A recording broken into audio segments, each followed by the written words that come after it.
La prise d'otages en cours depuis ce matin au Mali est maintenant terminée. Le Radisson Blu de Bamako, l'un des plus sécurisés de la ville, a été la cible d'un commando lourdement armé. Au moins 20 personnes ont été tuées. Bamako, Paris, les terroristes depuis une semaine font parler d'eux. Le bilan des attentats qui ont frappé la France vendredi dernier s'est alourdi. Il est monté à 130 morts. Le précédent bilan faisait état de 129 personnes tuées. Stop aux violences envers les enfants, c'est le thème retenu cette année pour la célébration de la 26e journée internationale des enfants. En Côte d'Ivoire, les activités pour marquer l'événement ont débuté le mardi 17 novembre. Comment parvenir à obtenir du carburant sans soufre en Côte d'Ivoire? Une rencontre est organisée justement depuis hier par le ministère de l'Environnement, de la Salubrité urbaine et du Développement durable pour mettre en place un projet. Bonsoir à tous. Merci de choisir le journal de RTI 1. La prise d'otages au Mali est maintenant terminée, mais l'assaut pour déloger les assaillants encore retranchés dans l'hôtel le Radisson Blu de Bamako se poursuit. L'établissement, l'un des plus sécurisés de la ville, a été la cible d'un commando lourdement armé ce matin. La fusillade, suivie de prise d'otages, a fait au moins 20 morts. L'attaque a été revendiquée par un mouvement affilié à Al-Qaïda. On en sait plus avec Christelle Menant. C'est aux environs de 8 heures qu'une fusillade se fait entendre aux abords du Radisson Blu Hotel à l'ouest de la capitale malienne Bamako. À ce moment-là, 170 personnes, dont 140 clients, se trouvent à l'intérieur du bâtiment. Les preneurs d'otages, au moins 2 personnes, arrivent à bord d'une voiture diplomatique et entrent dans l'hôtel en criant Allah Akbar, selon un haut responsable des services de sécurité. Ils se déploient dans les différents étages de l'hôtel. Aux environs de 9 heures, policiers, militaires, gendarmes sont visibles sur les lieux, de même que des membres de la MINUSMA, force onusienne au Mali, et des forces françaises Barkhane. Des forces de sécurité américaines se signalent aussi dans le périmètre de sécurité. Le quartier est bouclé. Un assaut est donné aux environs de 11 heures. Au fil des heures, des otages s'enfuient ou sont libérés par les forces en présence. À 16 heures, plus aucun otage dans l'hôtel, au moins 2 terroristes et une vingtaine de personnes tuées. Le président Ibrahim Boubacar Keïta, en visite au Tchad, annonce son retour en urgence au pays et s'exprime depuis N'Djamena. Calme, sérénité, pas de psychose.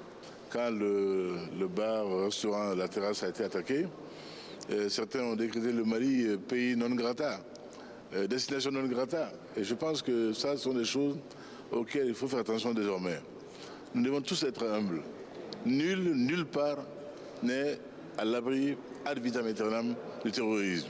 Le soutien vibrant que j'ai senti en ces heures quand ce drame est survenu au Mali. Tous les signes d'amitié, d'encouragement, les bénédictions adressées au peuple malien nous ont été très sensibles. Toujours dans l'après-midi, une revendication est relayée par un organe de presse mauritanien.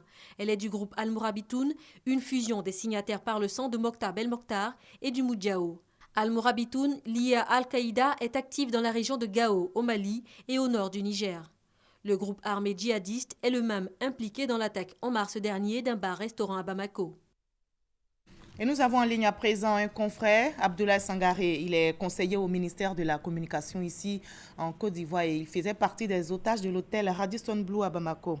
Alors, bonsoir Abdoulaye Sangaré. Bonsoir. Alors, vous étiez parmi les otages à Bamako. Est-ce que vous pouvez nous raconter comment avez-vous vécu cette épreuve? Vous imaginez quand au pied du lit, votre premier coup de fil que vous recevez, c'est une alerte qui dit que l'hôtel dans lequel vous résidez, où vous venez passer la nuit, est attaqué par des terroristes djihadistes. Vous imaginez un peu l'état d'esprit dans lequel on se trouve. Et c'est comme ça que ma journée a commencé. Et j'ai été alerté par un jeune employé de l'hôtel avec qui j'ai sympathisé depuis mon arrivée, donc qui n'était pas de service ce matin et qui a été le premier à m'appeler à 7h15 le matin. Et 15 minutes plus tard, l'hôtel a déclenché l'alarme continue.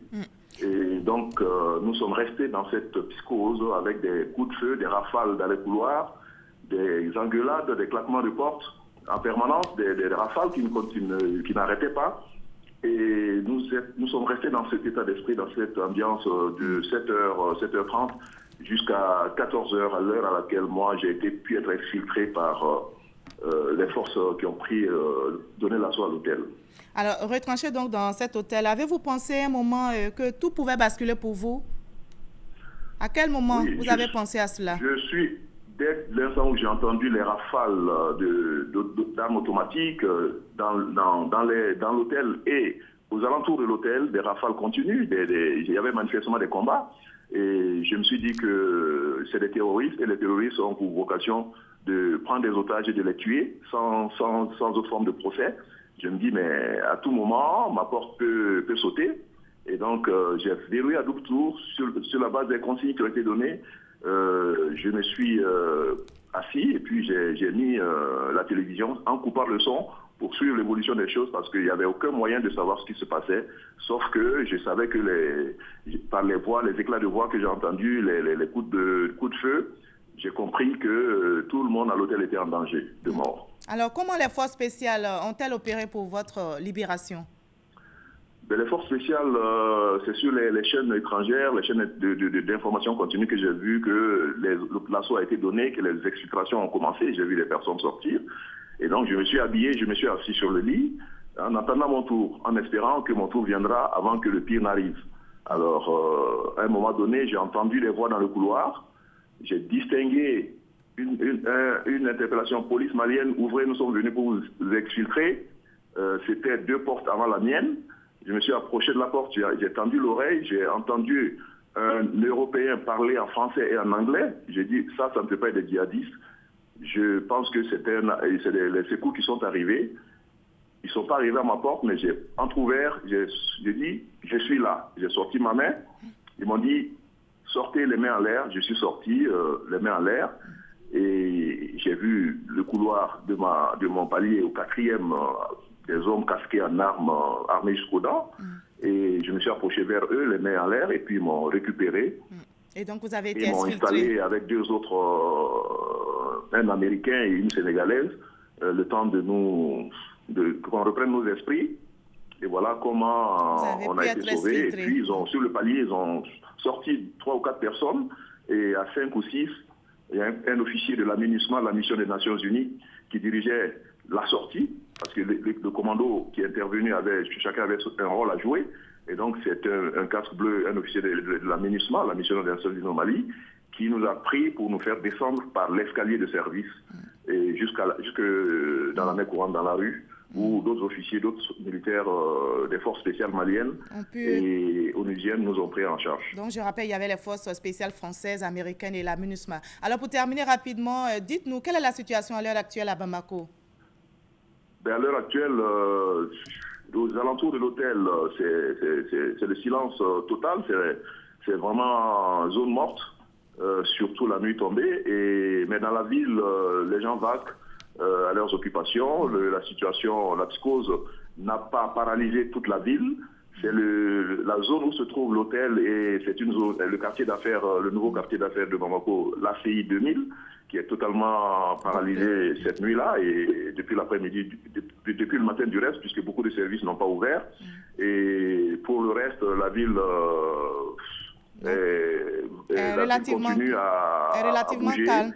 Mais voilà, c'est ce que je peux dire aujourd'hui. Merci beaucoup, M. Abdoulaye Sangaré, d'avoir répondu à nos questions. Je rappelle que vous êtes conseiller au ministère ivoirien de la communication. Merci en tout cas d'avoir été avec nous. Merci, Marie-Laure, merci. Bamako, Paris, les terroristes, depuis une semaine, vous le voyez, font parler d'eux. Et le bilan des attentats qui ont frappé la France vendredi dernier s'est alourdi. Il est monté à 130 morts. Le précédent bilan faisait état de 129 personnes tuées. Et face à ce drame, la France a mis en place de nouvelles dispositions sécuritaires. On en sait plus avec Christelle Menant. Rencontre extraordinaire des ministres européens de l'Intérieur et de la Justice convoqués à la demande de la France une semaine après les attentats qui ont fait 130 morts. Attentats qui révèlent entre autres des failles de coordination dans le renseignement européen. Au sortir de cette réunion, Bernard Cazeneuve, ministre français de l'Intérieur, appelle à prendre des décisions qui s'imposent en matière de lutte contre le terrorisme. Nous avons demandé cette réunion parce que nous souhaitons que l'Europe, qui a trop perdu de temps sur un certain nombre de questions qui relèvent de l'urgence, prenne aujourd'hui les décisions qui s'imposent.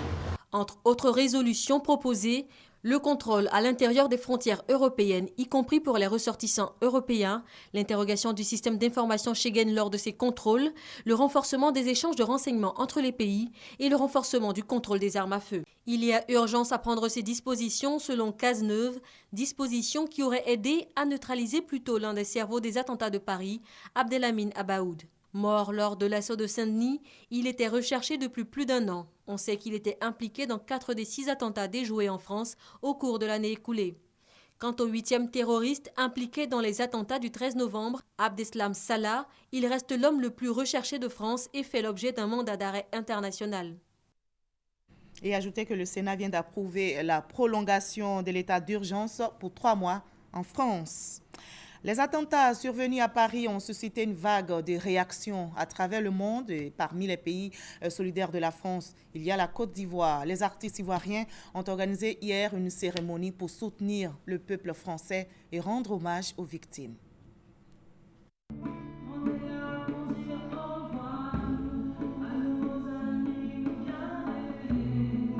Le collectif des artistes de Côte d'Ivoire apporte son soutien au peuple français à la suite de l'attentat qui a fait 129 morts et plus de 300 blessés. L'événement a eu lieu à l'Institut français dans la commune du Plateau en présence de l'ambassadeur de la République de France en Côte d'Ivoire. Nous disons non aux terroristes, nous leur disons que nous sommes debout, nous ne pleurons même pas, nous n'avons même pas peur. Et nous sommes les soldats de la culture, nous sommes les soldats de la civilisation, nous n'allons jamais laisser l'obscurité prendre le dessus sur la lumière. La France est un pays frère. Et le Bataclan est le temple des artistes. Nous sommes tous appelés à jouer au Bataclan. Donc c'est pourquoi nous sommes venus ce soir rendre hommage aux artistes qui sont tombés sous les balles assassines. Que nous ne les oublierons jamais. Une lettre de motion a été remise à l'ambassadeur de France en Côte d'Ivoire. En retour, le diplomate français a exprimé sa gratitude aux artistes ivoiriens et à toute la Côte d'Ivoire. Que le terrorisme, c'est un mal qui frappe tout le monde. Partout dans le monde. Nous avons eu un très grand choc avec ce qui s'est passé à Paris, mais rappelons-nous effectivement que hier encore, au Nigeria, 30 personnes sont mortes à la suite d'un attentat. Ce soir, nous montrons aussi que nous n'en avons pas peur du terrorisme. Merci au collectif d'avoir organisé cette très belle soirée à la mémoire de nos disparus. Autre temps fort de cette cérémonie, l'exécution des hymnes nationaux ivoiriens et français.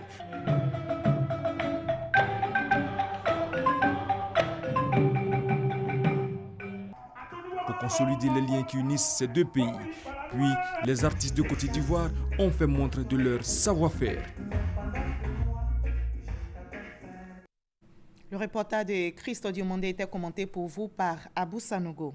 Quittons l'Institut français, direction l'aéroport international Félix Houphouët-Boigny de Port-Bouët, où l'avion du président congolais Denis Sassou Nguesso a atterri cet après-midi. Le président congolais est en visite à Abidjan. Il est accompagné de son épouse. À leur arrivée à l'aéroport, ils ont été accueillis, comme vous le voyez, par le Premier ministre Daniel Kablan-Duncan. Le président congolais est là pour un séjour privé. Des chefs traditionnels et des délégations de la région du Haut-Sassandra ont été reçus en audience hier par le président de l'Assemblée nationale. La rencontre a porté sur les actions de développement initiées par Guillaume Soro dans le Haut-Sassandra. Une délégation de la chefferie traditionnelle de Daloa reçue par le président de l'Assemblée nationale. La raison, la voici. Le président de l'Assemblée nationale est venu à Daloa. Lorsque nous l'avons reçu, il a fait un discours qui a retenti dans la conscience des populations. Et partant, nous qui avons pour tâche de sensibiliser, notre tâche a été allégée et facilitée. Si pour ces chefs traditionnels, le discours de cohésion tenu par Guillaume Soro à Daloa en septembre dernier a permis des élections apaisées dans cette région, les cadres du village de Nyagbo-Dounioua et de Nyaliepa, eux, sont plutôt allés témoigner leur reconnaissance au président du Parlement. L'école ne pouvait plus offrir les capacités requises pour absorber tous les enfants qui sont venus. C'est alors qu'avec l'arrivée du président, nous avons fait cette doléance-là. En tout cas, il a été concret, pratique sur le champ, et puis l'école est terminée. Ce que je veux que vous sachiez, c'est que nous sommes avec vous et nous vous accompagnerons quand il s'agira de régler des questions qui rentrent dans le cadre du développement. La série d'audiences de ce jeudi a pris fin sur une note littéraire. Guillaume Soro, parrain du prix Ivoire 2015, a reçu en audience Isabelle Kassi Fofana, initiatrice de ce prix qui récompense les meilleurs auteurs dans l'espace francophone africain. Reportage réalisé par Michel Digré. La Conarive était face à la presse aujourd'hui. Le porte-parole de la Commission nationale pour la réconciliation et l'indemnisation des victimes des crises en Côte d'Ivoire est venu informer les victimes. Il s'agissait donc des avancées du processus d'indemnisation qui commence par l'identification, nous explique Sidonie Davila. La Commission nationale pour la réconciliation et l'indemnisation des victimes, Conarive, face à la presse ce vendredi.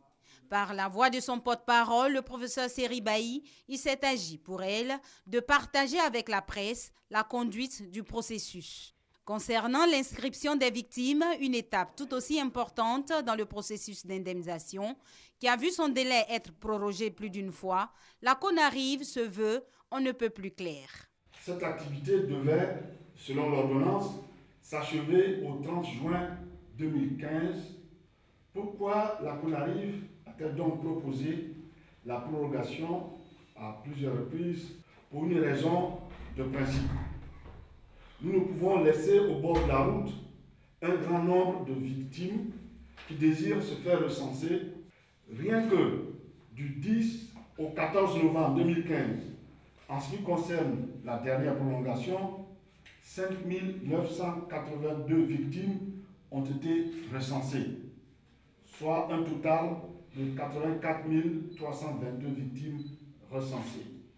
Aux victimes retardataires, cette prolongation-ci est bien la dernière.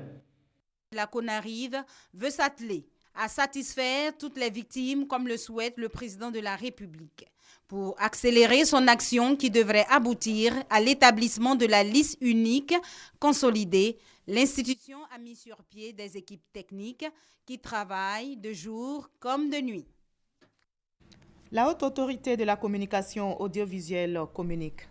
La ACA constate que depuis quelque temps, la publication par voie de presse d'annonces faisant état d'offres de distribution de services de télévision satellitaire. La ACA tient à rappeler que l'activité de distribution de services de radiodiffusion sonore et de télévision par satellite est soumise à son autorisation préalable conformément à la loi portant régime juridique de la communication audiovisuelle. Elle relève qu'à ce jour, en dehors de l'unique distributeur de bouquets de télévision satellitaire, aucun autre opérateur n'a encore été autorisé à exploiter ce type de service en Côte d'Ivoire. La ACA informe par ailleurs que dans le cadre de l'ouverture de ce secteur, un processus d'appel d'offres est actuellement en cours en vue d'autoriser de nouveaux réseaux de distribution de services de télévision par câble et ou par satellite. C'est pourquoi la ACA engage les opérateurs qui exercent manifestement dans l'illégalité à se conformer à la loi et aux dispositions en vigueur. Un dirigeant d'entreprise a des pouvoirs et une responsabilité. Et pour une meilleure gestion, ces pouvoirs ont un contenu, des limites et sont contrôlés. Les juristes et les administrateurs d'entreprise ont été instruits donc sur ces pouvoirs au cours d'un atelier organisé par la Confédération générale des entreprises de Côte d'Ivoire. Le récit de Justine Seigike. La gouvernance d'entreprise, pouvoir et responsabilité, un thème qui vient à propos car il est de plus en plus question de bonne gouvernance au niveau des États et dans le monde des affaires.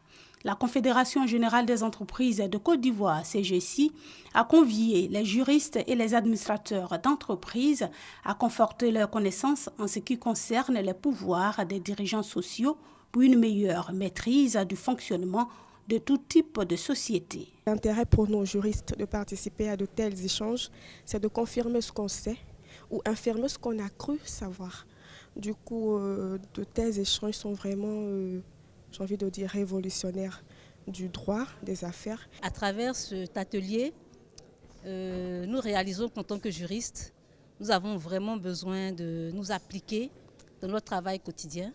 Les pouvoirs conférés à un chef d'entreprise ont un contenu, des limites et sont contrôlés. Un dirigeant modèle est donc celui qui en use de fort belles manières. Il faut que ce soit quelqu'un de compétent, donc qui sache diriger la société. Il faut que ce soit quelqu'un d'honnête, qui puisse respecter l'éthique des affaires, que ce soit quelqu'un aussi qui soit doté de capacités managériales avérées pour permettre à la société de rentabiliser les investissements de ceux qui l'ont créé. Cet atelier se tient dans le cadre des activités de formation continue du Centre international pour le développement du droit, CIDD, une association scientifique de promotion du droit créée le 23 mars 1993. Stop aux violences envers les enfants, c'est le thème retenu cette année pour la célébration de la 26e Journée internationale des enfants. La CNDHCI, la Commission nationale des droits de l'homme de Côte d'Ivoire, a animé hier un panel sur les droits des enfants. Les réflexions portées sur la protection de l'enfant en Côte d'Ivoire. Abdoulaye Koné, Hugues Viblé. À la veille de la célébration de la Journée internationale des droits de l'enfant, il apparaît judicieux pour la Commission nationale des droits de l'homme de Côte d'Ivoire de se pencher sur la problématique de la situation de l'enfance dans le pays. Si elle s'engage à toujours porter une attention toute particulière sur le respect des droits reconnus aux enfants, elle leur garantit aussi un épanouissement satisfaisant dans la société. Des actions fortes sont à engager pour apporter des solutions durables aux difficultés que rencontrent les enfants en dépit d'un cadre légal attrayant. La prise en charge des droits de l'enfant résulte encore de mesures éparses et isolées qui ont encore du mal à prendre en compte totalement la cause de l'enfance en difficulté. La conception et la mise en œuvre, conformément aux engagements internationaux de la Côte d'Ivoire, d'une politique unique, cohérente et claire de promotion et de protection des droits de l'enfant, devrait contribuer au renforcement du cadre juridique et des stratégies de protection de l'enfant dans notre pays. La CNDHCI a inscrit la promotion et la protection des droits des enfants au cœur de son mandat. Les résolutions du panel sur la protection de l'enfant en Côte d'Ivoire feront l'objet de recommandations fortes au gouvernement, souligne-t-on du côté de la Commission nationale des droits de l'homme de Côte d'Ivoire. Comment obtenir du carburant sans soufre en Côte d'Ivoire? Un atelier est organisé depuis hier par le ministère de l'Environnement, de la Salubrité urbaine et du Développement durable afin de mettre en place un projet. C'est le projet Carburant propre pour des véhicules efficaces. Le reportage est signé Konepa Gassoro. Face à l'augmentation continue du parc automobile en Côte d'Ivoire et l'émission de fumée polluant dans l'air, le ministère de l'Environnement, de la Salubrité urbaine et du Développement durable, à travers sa direction de la qualité de l'environnement et de la prévention des risques en collaboration avec le Programme des Nations Unies pour l'environnement, initie un projet Carburant propre pour des véhicules efficaces. Le projet vise à réduire la quantité de soufre dans le carburant. Nous avons fait une réunion sous-régionale au niveau des pays de la CEDEAO ici à Abidjan sur la réduction du soufre dans le carburant. Et il s'est agi de dire à chaque pays, au sortir de cette réunion, de mettre en place une stratégie nationale pour réduire le soufre dans le carburant. Et pour respecter cet engagement, la Côte d'Ivoire a décidé de faire aujourd'hui cette réunion. Ce projet de réduction du soufre dans les carburants vise également à atténuer l'impact néfaste du soufre sur la santé humaine et sur l'environnement, sans oublier l'amélioration de la qualité de l'air en milieu urbain. Une initiative saluée par les experts de l'environnement de la Côte d'Ivoire et de la sous-région. Un carburant trop chargé en soufre émet beaucoup plus de polluants, de particules dans l'atmosphère. Aujourd'hui, ça pose un problème de santé publique. Selon les responsables du ministère de l'Environnement, de la Salubrité urbaine et du Développement durable, après l'élimination du plomb dans l'essence, la Côte d'Ivoire est le premier pays en Afrique de l'Ouest à élaborer une stratégie de réduction du soufre dans le carburant. Et le ministère de l'Environnement, de la Salubrité urbaine est toujours en activité. Le ministère vient de lancer le projet de renforcement des capacités des magistrats en droit de l'environnement. L'objectif est de former et d'impliquer davantage les magistrats dans la protection de l'environnement en Côte d'Ivoire. La salubrité du district autonome d'Abidjan, plus de 14 milliards de francs CFA réglés par le gouvernement pour tous les arriérés des opérateurs de la filière déchets. Ceux-ci affichent alors leur détermination à offrir un visage reluisant à la capitale économique. Mais chose difficile, le site de la décharge d'Akwedo pose problème. Accès difficile, lieu saturé et encombré. En clair, la décharge d'Akwedo est dépassée. Les opérateurs font le maximum. Et je pense que le maximum se traduit par le nombre de voyages que nous devons effectuer sur la décharge d'Akwedo. Aujourd'hui, nous constatons que la décharge d'Akwedo est dépassée. On n'a pratiquement plus de place où déverser les ordures. Selon l'opérateur technique chargé de l'exploitation de la décharge d'Akwedo, ces difficultés sont liées à l'absence de certaines infrastructures. Il n'y a pas de quai et l'accès même à la décharge est un problème. Vous voyez qu'ils sont en train de faire le reprofilage, ce n'est pas fini, les intempéries freinent et tout ça. Donc voilà le véritable problème. Après cette visite de terrain, les responsables des entreprises en charge de la collecte et du transfert des déchets ont rencontré le ministre de l'Environnement, de la Salubrité urbaine et du Développement durable. Celui-ci a saisi cette occasion pour les encourager à tout mettre en œuvre pour maintenir le district d'Abidjan propre. Le ministre Rémi Alakwadio a aussi invité les techniciens commis à la réhabilitation de la voie d'accès à la décharge d'Akwedo d'accélérer les travaux. Et vous avez rectifié le sujet, c'était plutôt un récit de Kadi Fadiga sur la rencontre du ministre Alakwadio Rémi, ministre de l'Environnement, avec les collecteurs d'ordures ménagères. On va maintenant parler du rôle du grain dans notre société. C'est avec Abou Sanogo. Le grain est le lieu où l'on se retrouve entre amis pour échanger autour d'un verre de thé, mais il est vu à tort ou à raison par certaines personnes comme un endroit où des jeunes sans emploi se retrouvent pour passer du temps. Idrissa Koulibaly est bijoutier de son état et habite à Djamé-Williamsville. Il est le chef du grain, le parlement du Djassa. Au petit soir, ses amis et lui se retrouvent autour d'un verre de thé pour discuter de l'actualité. Après les dures péripéties du boulot, vous passez au grain, vous prenez un premier ou bien un deuxième, vous échangez, vous voyez que ça vous décompresse et quand vous entrez à la maison, vous êtes à l'aise. En langue malinké, le mot grain désigne une simple réunion. Mais aujourd'hui, les grains sont considérés comme des endroits où des jeunes se retrouvent pour passer du temps. Alors, quel est le rôle des grains dans la société? Dans les grains, vous verrez souvent des hommes de métier. Un maçon, arrivé à un moment, il a besoin d'un menuisier. Au lieu d'aller chercher le menuisier et proposer le menuisier à son patron, dans son grain, s'il a un menuisier automatiquement autour de thé, ah Joe, moi j'ai mon chantier, je travaille sur un chantier, on a besoin de menuisier. Sur le plan social, le grain permet à certaines personnes de se sédentariser. Quand on est au grain, ça nous évite de commettre des méfaits. Donc quel que soit le problème que vous allez avoir, quand vous venez au grain, vous allez voir que vous allez trouver des solutions à votre problème. Les membres d'un grain peuvent venir d'horizons, des secteurs d'activité et même de classes sociales différentes. Au grain, nous ne sommes pas des fainéants.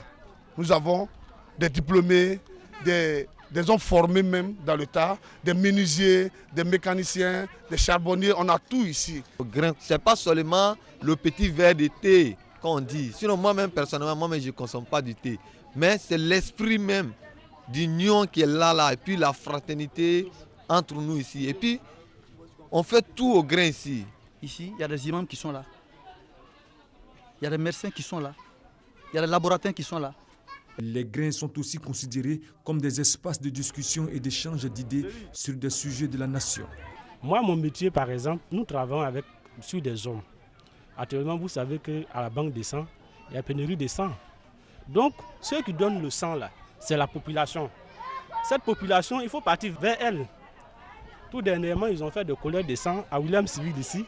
Et c'est à moi qu'ils ont demandé comment on doit s'y prendre pour qu'on puisse faire les prélèvements de sang. Selon le RGCI, le Rassemblement des grains de Côte d'Ivoire, l'on compte plus de 2320 grains sur toute l'étendue du territoire, dont près de 1265 dans le district d'Abidjan.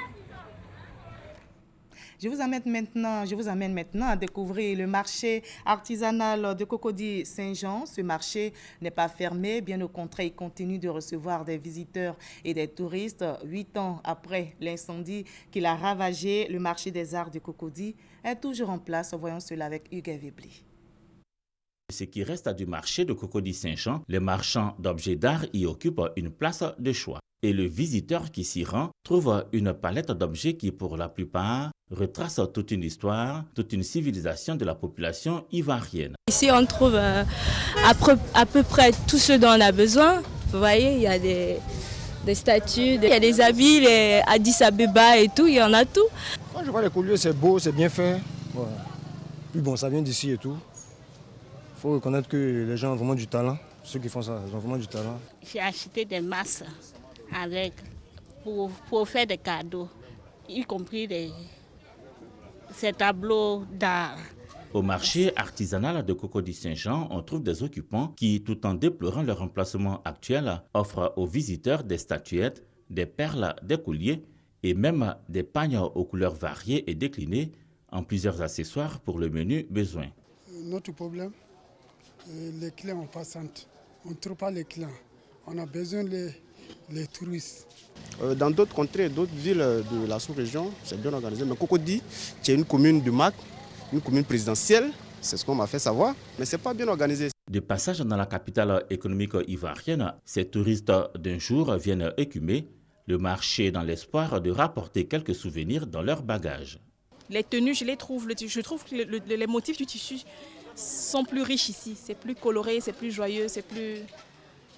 Donc je vais rapporter quelque chose à mon fils. C'est très intéressant. Les gens, on sent qu'ils sont bien passionnés par ce qu'ils font. Hein, et puis ils prennent ça à cœur, ils nous interpellent, tout ça, pour qu'on vienne voir qu'est-ce qu'ils font, qu'est-ce qu'ils fabriquent. Les Européens et autres visiteurs étrangers ne sont plus les seuls acheteurs des produits de l'artisanat. Aujourd'hui, certains Ivoiriens s'offrent également des collections pour rester en contact avec leurs racines. Tout le monde achète en tout cas. Même maintenant, les Ivoiriens, même ils achètent beaucoup. Les objets de leur culture, ils achètent des masses, bêtées, baoulés, un peu de tout, des statues pour décorer. Ils font même des salons africains avec nous souvent et tout ça. En caressant l'ardent désir de mener un jour leurs activités dans un marché digne, les marchands promoteurs de l'art ivoirien continuent de mettre à la disposition du public des produits de qualité. Et je rappelle ce qui concentre l'actualité sur le continent africain. La prise d'otages au Mali est maintenant terminée, mais l'assaut pour déloger les assaillants encore retranchés dans l'hôtel le Radisson Blu de Bamako se poursuit. L'établissement, l'un des plus sécurisés de la ville, a été la cible d'un commando lourdement armé ce matin. La fusillade suivie de prise d'otages a fait au moins 20 morts. L'attaque a été revendiquée par un mouvement affilié à Al-Qaïda. Et sachez que le président Ibrahim Boubacar Keïta, qui était au Tchad pour une réunion sur la sécurité dans la région, est rentré d'urgence au Mali. Merci à vous tous de votre aimable attention.